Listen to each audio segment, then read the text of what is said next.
Hello everyone, this is Terry with Futures.io, and as always, I would like to thank you for joining us today. It is my pleasure to welcome back Ryan Curran for today's webinar, 2020 Tax Topics for Traders. Throughout the webinar, if you have a question, please feel free to type them into the questions box. We'll do our best to answer them at the end of the event. This webinar will be recorded and posted on the Futures.io website within 24 to 48 hours. If you're watching this afterwards on YouTube, please do us a favor and give us a thumbs up if you enjoyed the webinar. And as always, please feel free to share, comment, subscribe to our channel. It really helps us a lot.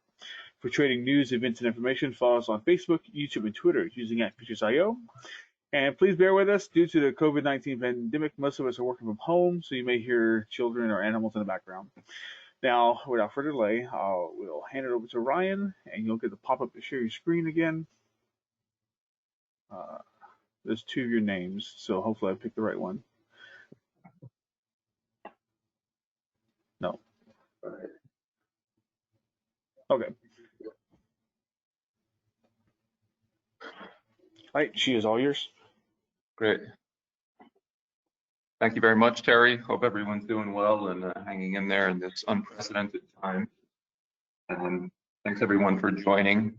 I'm going to do a very timely topic here. 2020 tax topics for traders. We'll cover a lot of material. There's been some really interesting opportunities that have arisen with the extension of the tax times, net operating loss rules, which we'll discuss a little bit later, and that could provide some opportunities. A little bit about me. I've been in public accounting for, this is actually a little dated, I've been 7 years. I've been practicing with my own firm for 6 years, and we have a couple offices. We have an office in New Jersey, office in New York, and we're a growing business, and it would be possible without a loyal client to refer their friends. So just to summarize what we're going to talk about, first we're going to discuss trader tax status. Second, we'll talk about MarktoMarket Election. Third, we're going to talk about wash sales. Fourth, we're going to talk about tax reporting requirements. Fifth, we'll talk about entity choices. And then sixth, we'll open it up for Q&A. So we'll dig right in.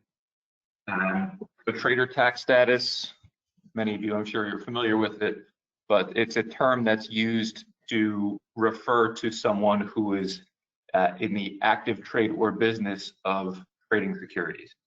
The IRS has never defined what that exactly means in the context of a trader, and it's really just based on the facts and circumstances of each person's situation, as demonstrated by case law, IRS memorandums, and a litany of information that's available publicly.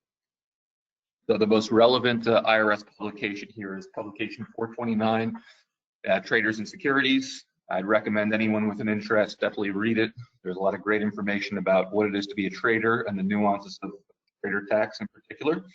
But according to that publication, IRS will evaluate whether a trader is in an active trader business by reviewing several characteristics, which are going to be holding periods for securities bought and sold, frequency, dollar amount of trades, the amount of time that one is devoting to the trading activity, and basically whether the activity produces income for your livelihood.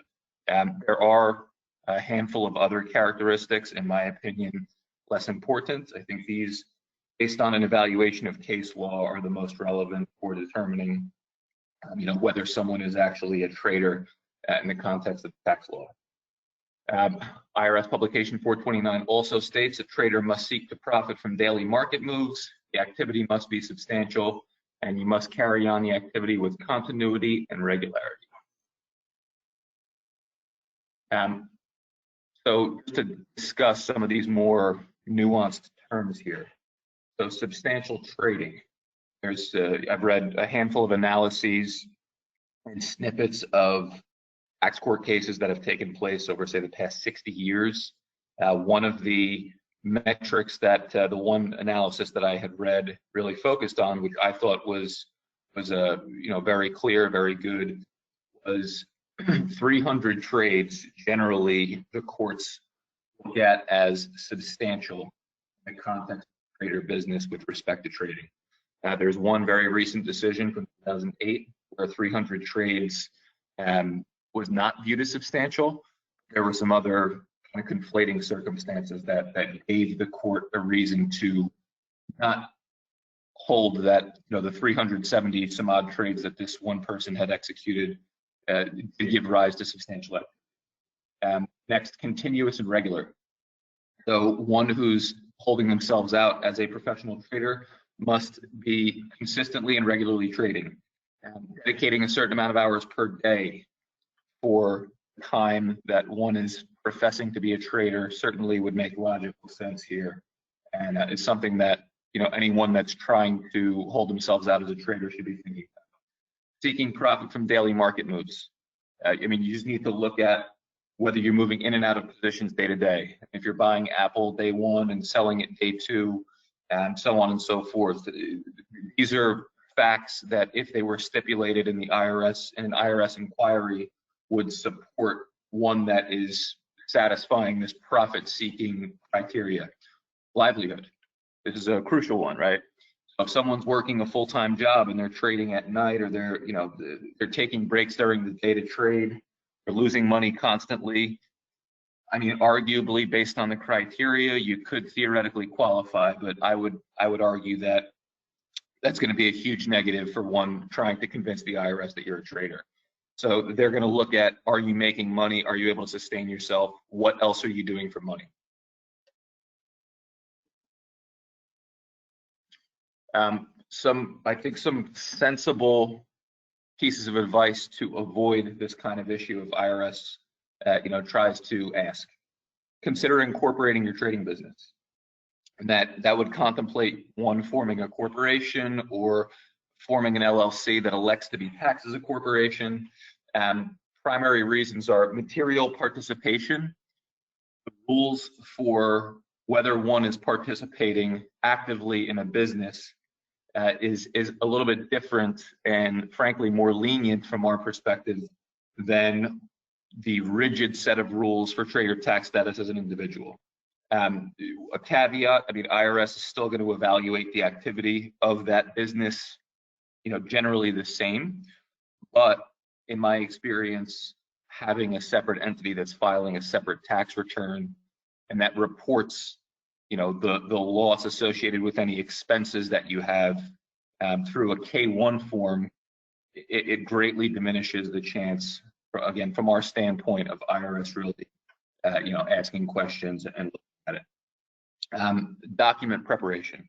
You don't want to be playing Monday morning quarterback if IRS asks for information. You're going to want to just do the smart thing. Maintain your trading logs, maintain a calendar, clocking in, clocking out, be able to clearly show how many hours a day you're spending. I would even get more voluminous, right?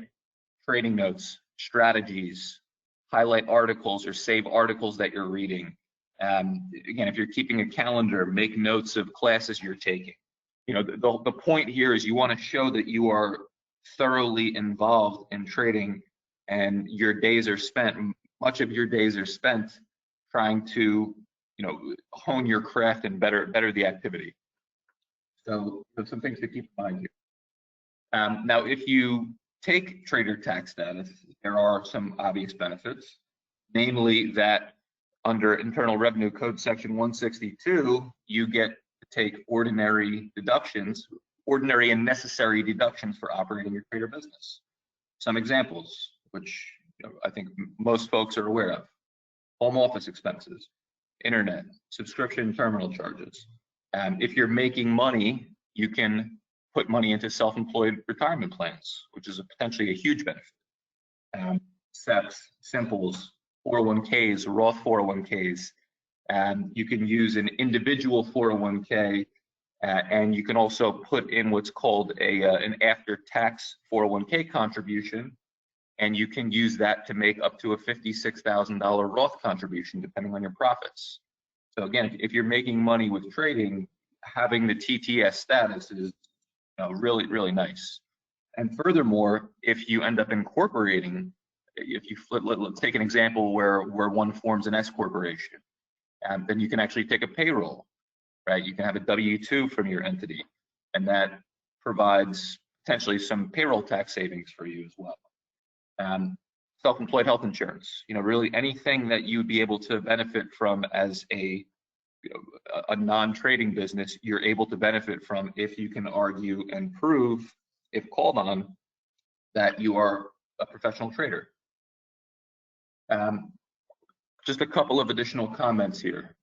So some folks conflate trader tax status with making a mark-to-market election. Like, I think they're mutually exclusive there, and that's not accurate. So you can be eligible for trader tax status and not make a mark-to-market.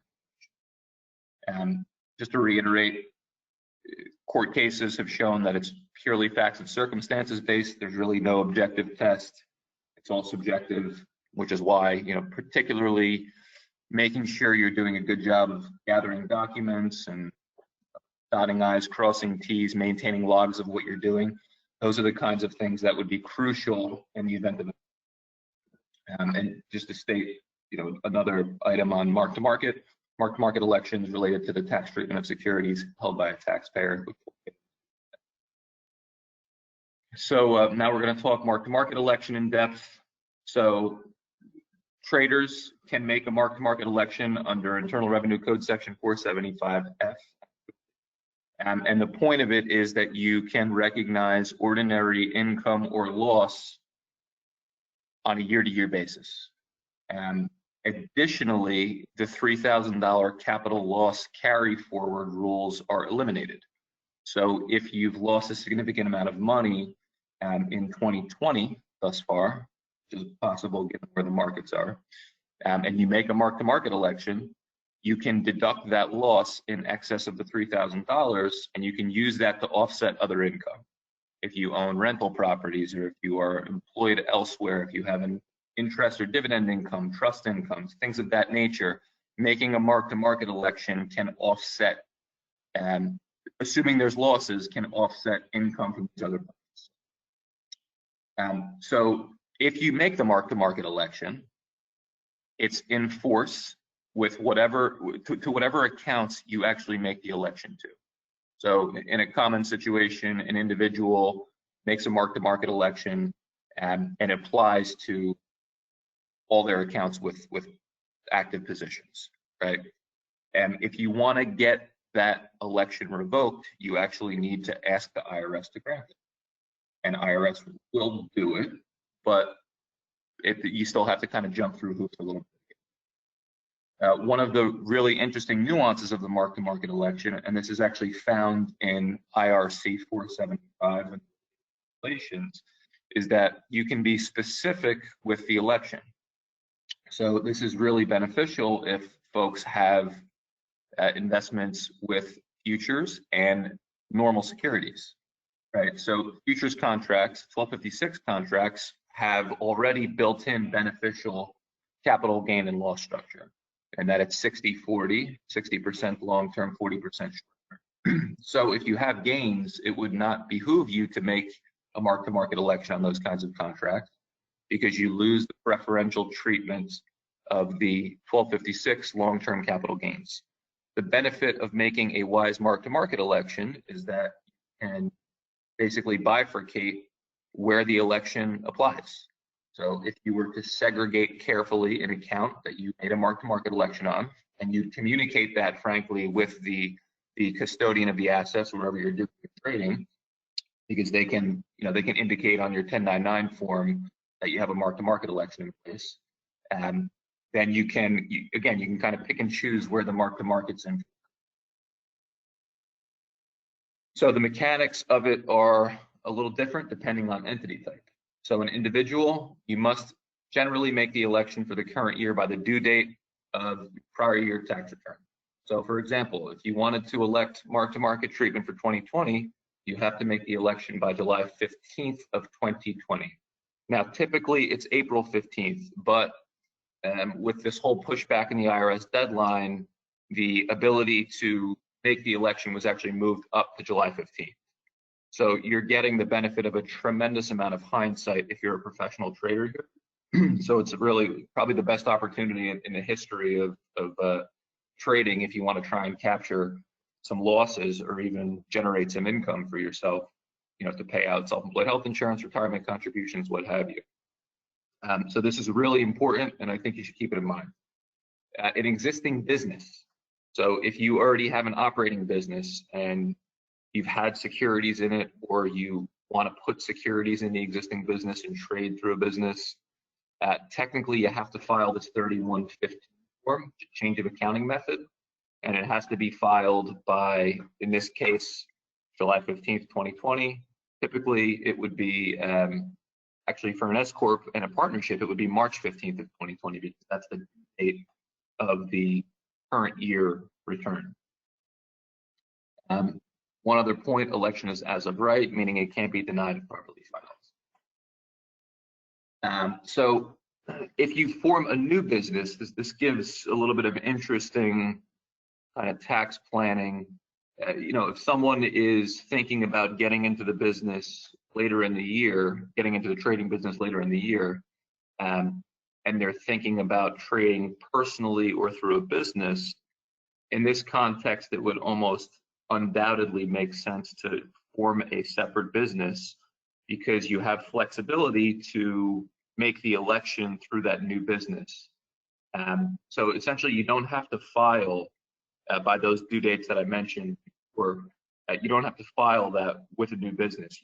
You basically make an internal election within 75 days of business being formed, and then you have to file it the first tax return the business files.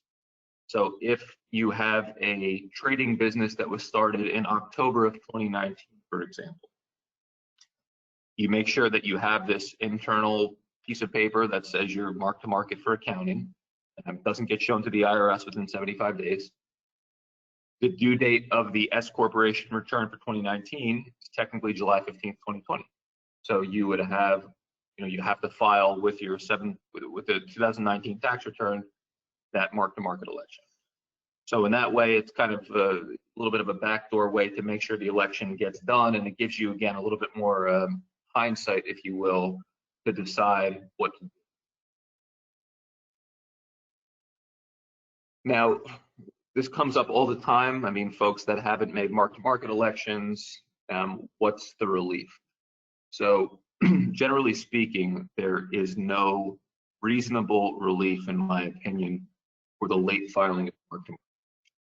The IRS has a very difficult test to surpass, which is you can't prejudice the IRS, is really what it comes down to. And court cases have held that prejudicing the IRS would mean lowering your tax liability. So if you have a $100,000 loss, that's going to lower your tax liability. You forgot to make a mark-to-market election. Because the mark-to-market election is not in place, it's a $3,000 loss that you're capped out of. Certainly, if the IRS grants a late election and now you have an extra $97,000 of deduction, that's going to lower your tax bill, and that's going to prejudice the IRS. There's one out potentially, and that would be in cases of compelling and unusual circumstances. And just to take a step back, the way you would actually go about making this late filing relief petition is through a private letter ruling request, which is a very nuanced and complicated procedure. The IRS charges a significant fee. The user fee now is $3,500. You would have to pay an attorney or accountant and or both to prepare the petition, and the chances are, not great in most cases. Compelling and unusual is really the situation where IRS would grant it if it prejudices them. I'm working on, or have worked on, a private letter ruling recently. It didn't end up being filed, but there were, in my opinion, compelling and unusual circumstances there. It very well may have been accepted, and may be accepted if we file it. But nonetheless, the point is, you don't necessarily want to find yourself in a position where you're fighting to get the late election accepted, because it's very improbable. So one other item is, so when you make the mark-to-market election, capital gain or loss treatment is removed, right? Everything becomes ordinary loss or gain depending on the securities that you've elected mark-to-market on. So if someone has large unrealized gains and they improperly make the election, and IRS looks at it and finds that it's applied to all of their securities, then you have a real problem on your hands. Now you've recognized gain on all of these unrealized gain positions. So you have to be extremely careful with how you're designating the mark-to-market election, what accounts it's designated to. An easy way to solve this, though, is just to form a trading business and make an election with respect to that business. And if you have, Apple stock that you've owned for years, keep that in your personal account, right? Just be smart with how you're segregating assets. I think just thinking that through prior to an issue happening is super crucial. I alluded to this earlier. I'm not going to spend too much time on it. 1256 contracts have a great benefit, 60% long-term, 40% short-term. You really got to think long and hard about whether you want to do election. Certainly, if you're able to consistently make money, you might benefit more from having the ability to take a W-2 from your business and make retirement contributions, which could outweigh the benefits of the long-term capital gain. But that's something that you need to think about, discuss with your tax counsel prior to doing anything. Wash sales, interesting topic here. So pursuant to IRC section 1091, a taxpayer realizing a loss by selling a position is disallowed if they buy back the substantially same position within 30 days of the transaction. So if you sell security December 31st, 2019, and you lose 10,000, and then you buy it back on January 1, 2020, that $10,000 loss is going to be disallowed. You have to adjust the basis for the position the prior year or the next year, excuse me. The brokerage houses take care of that, so it's not, it's not worth getting into brain surgery on that. But generally speaking, you need to be very careful about if you're going to buy and sell positions frequently, because you can end up with a major issue with wash sales. There are some exceptions, particularly for straddles. So if you're taking short and long position, you sell one leg of the straddle, rebuy it. There are some softening of the wash sale rules for that kind of position, but you need to actually identify the straddle, and if IRS contests you and if you don't, report a wash sale. So something to keep in mind. I don't know how many traders on the line are engaged in, straddles and more complex strategies, but it says at least a little bit of a benefit in this topic. This is a very interesting little conflict in the law we're going to discuss now. So pursuant to publication 429, a taxpayer who qualifies as a trader and who makes a mark-to-market election is allowed to disregard wash sales. So very clearly they say if you're in the trader business of trading and you make a mark-to-market election, you can disregard wash sale rules, and that's publication 429. However, there's a conflicting part of the law that we found, Internal Revenue Code Regulation 1.1091-1, where the IRS is stating that folks that are in the trade or business of trading don't have to adhere to the wash sale rules. So, this is something that we came upon recently. It appears to be a very interesting conflict. We'll see if this is clarified by the IRS. I'm not aware of any tax court cases where this particular issue has been raised, but again, it's very clear that there's a direct conflict. Something to keep in mind. With that said, you don't even want to give the wash sale a chance to become an issue. If you're going to, quote unquote, trade professionally, and you're going to make the mark-to-market election, then just make sure you're doing it properly so you don't have to worry about wash sales, right? With that said, if you don't make the mark-to-market election and you're still trying to actively trade, you just really need to be careful with entering positions after you've closed them out within the 30-day period.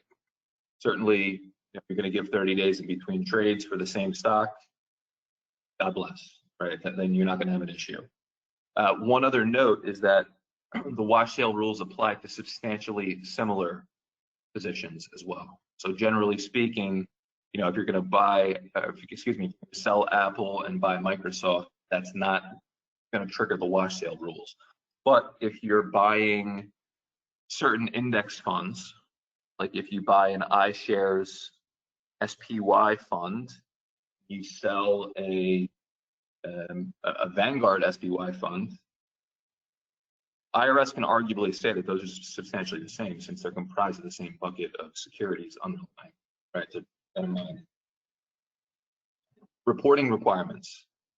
So, trader tax status. Assuming you qualify, as an individual, you report all of your deductions on Schedule C, just like any other sole proprietorship or small business.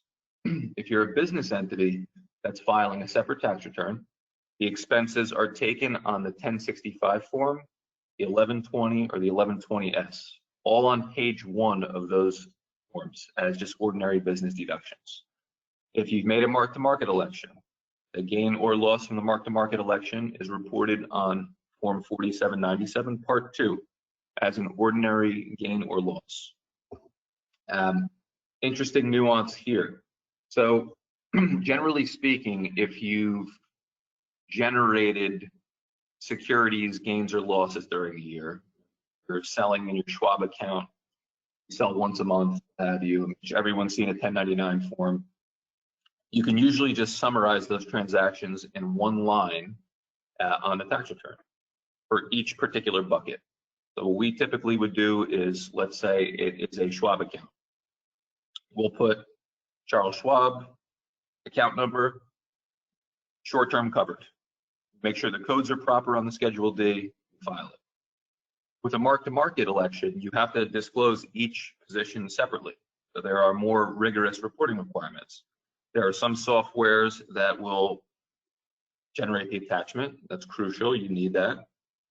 And then tax preparers obviously know about this.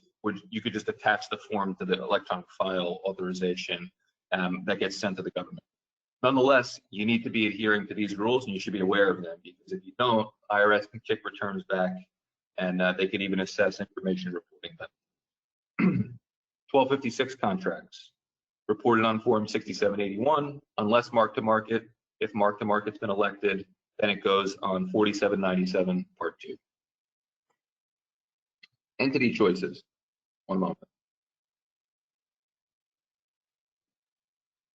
So one might be thinking about engaging in a trading activity individually or through a business.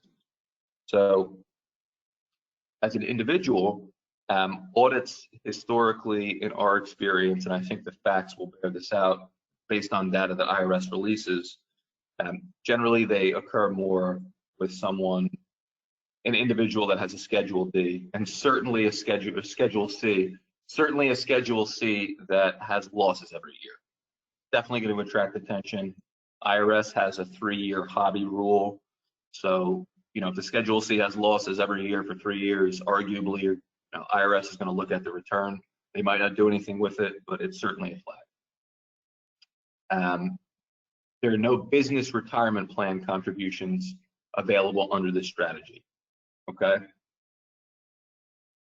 If you form a business, conversely, audits tend to be less likely. And specifically with an S corporation, if you're generating profits, you can pay yourself a W-2, you can take health insurance very cleanly through the business, you can make a retirement contribution, so on and so forth. An LLC really would be a multi-member in this context, since a multi-member LLC files a separate tax return. You can still accomplish the same retirement planning strategies I've mentioned, which would be basically creating guaranteed payments for the partners of the entity. And the guaranteed payments are considered self-employment income, which does give rise to potentially self-employment tax, but it also gives rise the ability to deduct health insurance premiums and retirement contribution. Another note is, this kind of alludes to what I mentioned earlier about trader business. If the trade or business of this entity is specifically securities activity, securities trading, in my experience, I've never seen IRS question it, right? It's much less likely that, and again, this is our opinion, our empirical evidence based on experience, it's much less likely that IRS is going to pass on. I think that sums up the actual substance of what I was saying. Before we get there, I want to actually bring up a couple of comments about the CARES Act, which are not in here, but it would be relevant to self-employed folks. So many of you, I'm sure, have heard of the PPP Paycheck Protection Program. So if you were taking a W-2 through your business, or if you took a guaranteed payment from a partnership, from a trading partnership that you're involved in, you technically would be qualified for the PPP.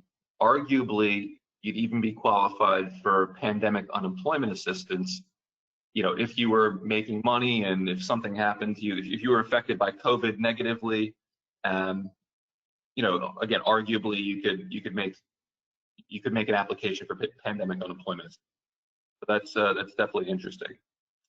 And then to call out again, because it's so crucial, we have such a unique opportunity here with the ability to make a mark-to-market election timely, pushed out to July 15th.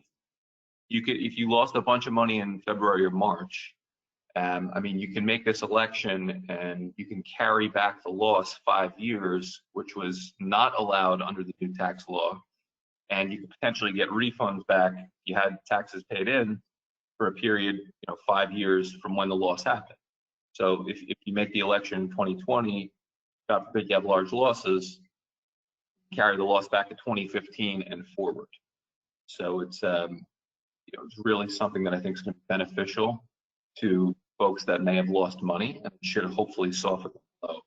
And you know, just to reiterate, net operating loss carrybacks were actually removed under the 2018 Tax Cuts and Jobs Act, right? So the fact that this has been suspended is a huge benefit, very welcome, surprise, and I think you should take it.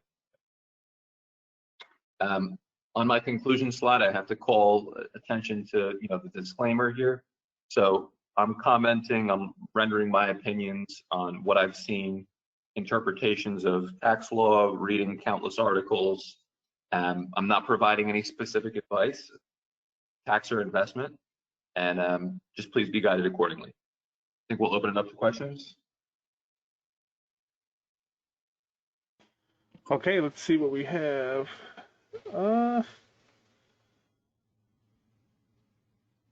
Can you leave it on the contact one with your information for the last part of the video? There we go. Okay.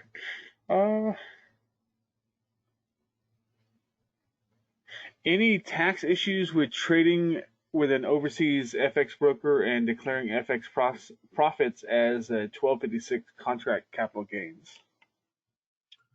I mean, are the contracts actually 1256, and are they qualifying contracts? And is the person a U.S. citizen where they'd have to disclose the activity?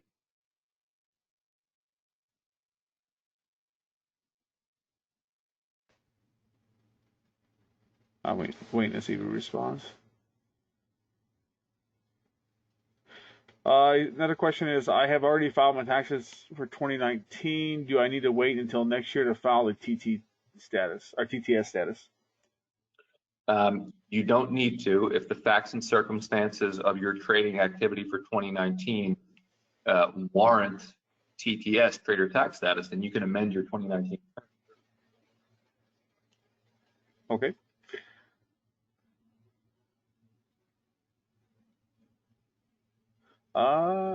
The first question says, U.S. citizen trading spot FX.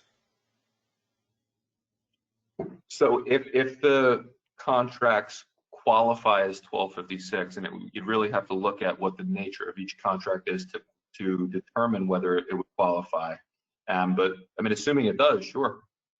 You know, the United States generally applies U.S. tax law to many situations around the world. Like if you're generating income that's non-U.S., the United States generally will treat that income with the same character as if it was done domestically. Now, there are certain exceptions to that rule, certainly, but they're specifically enumerated in the tax code. And, you know, again, in my experience, 95 times out of 100, the United States is treating transactions that are engaged in around the world generally the same. You know, that they're giving U.S. tax law treatment to those types of transactions.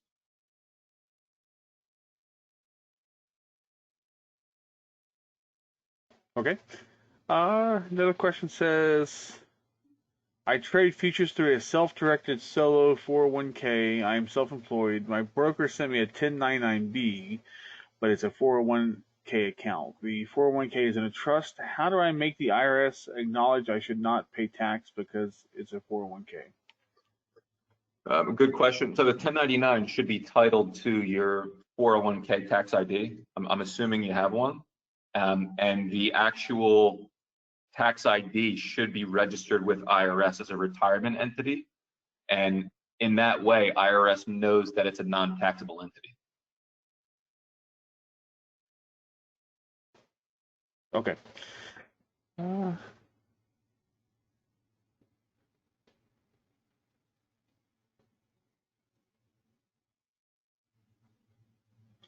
Do you have any knowledge or experience with Top Step Trader and how taxes will work with Top Step Trader funded trader? I don't. Okay.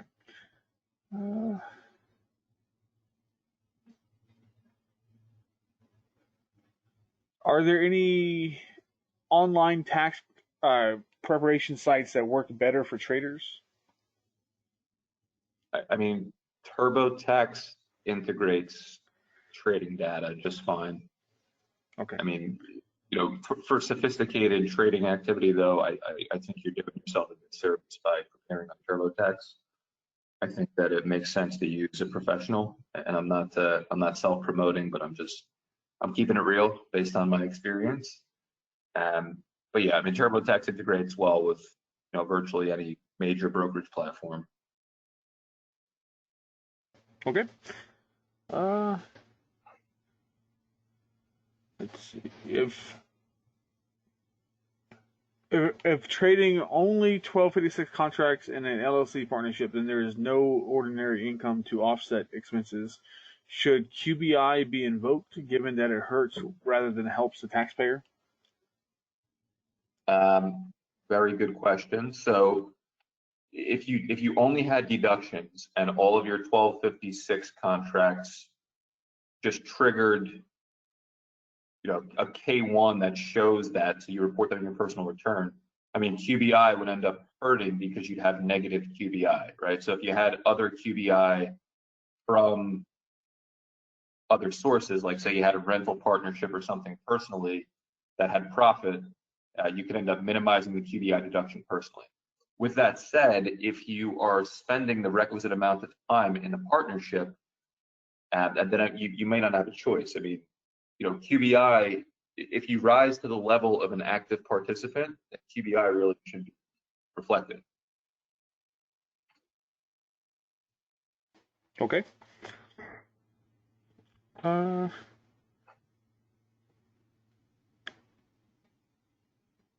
He says, my income is all passive, Social Security and pension. I'm making money day trading E-mini futures. I trade every day, but this is my first year. Am I considered an active trader? That's the million-dollar question, right? I mean, if you're trading every day and you don't have another job, I mean, I would argue that it sounds positive, and you have to be doing the thing to keep track of what you're doing, how many trades you're executing, how many hours a day you're spending. I mean, in your situation, since you have passive income and retirement income, the livelihood point that I brought up earlier is less prominent because you're going to get that money regardless. And in my opinion, in that case, if IRS were to look at it, it would be based on how much time you're actually spending on the activity. If you're meeting that level of material participation, if you're spending, you know, 4 or 6 hours a day working essentially, you know, regular part-time, full-time schedule, if you continue to do that, sure, I think that would probably hold up.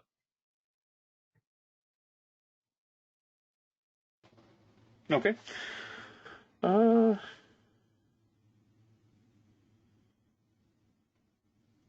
It says, I created a multi-member LLC in 2018 to trade full-time, exclusively 1256 contracts. 2018 was awesome. 2019 was awful, almost blowing up my account. I want to dissolve the LLC as the pro data feeds alone would save me close to $3,000 a year. What is wise? Also, can I legally keep the LLC but trade through another brokerage account as a non-pro?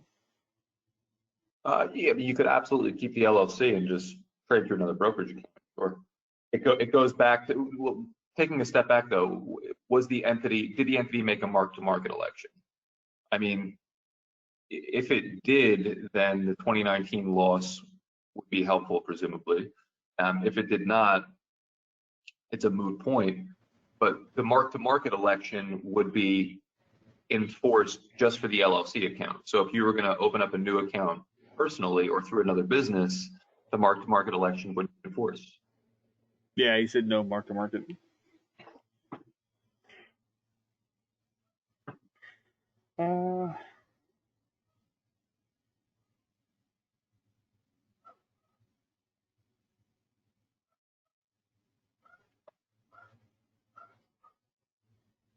Is a corporation better than an LLC? So there are two different legal entity types in the context of taxation. An LLC, let's use a single member LLC. A single member LLC that's taxed as sole proprietorship is not going to solve the potential issue of having the trading activity on your personal tax return on Schedule C. If you were to elect for that single member LLC to be taxed as a C corporation or an S corporation, it would solve that problem because you'd have this separate entity and thereby, in our opinion, reduce audit risk. I would argue that for this reason, if you're a single shareholder entity, a corporation for tax purposes will be beneficial. It's very important to understand the distinction. So an LLC can elect to be taxed as a partnership, a corporation, or a sole proprietor. A corporation is taxed as a corporation. And then the differences between the two are just nuances of state law, right? But the tax classification is what's very important.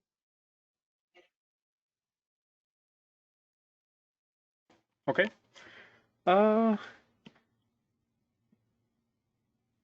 As a novice trader, when should they look into trading through an entity? And again, he also asked which one would be most appropriate, but you kind of just answered that.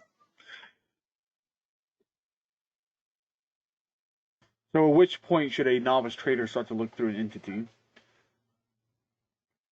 I mean, my advice would be think about, and this is what I advise non-traders too, just where do you see yourself with this business in a couple of years? I mean, it's something that you want to make a run at.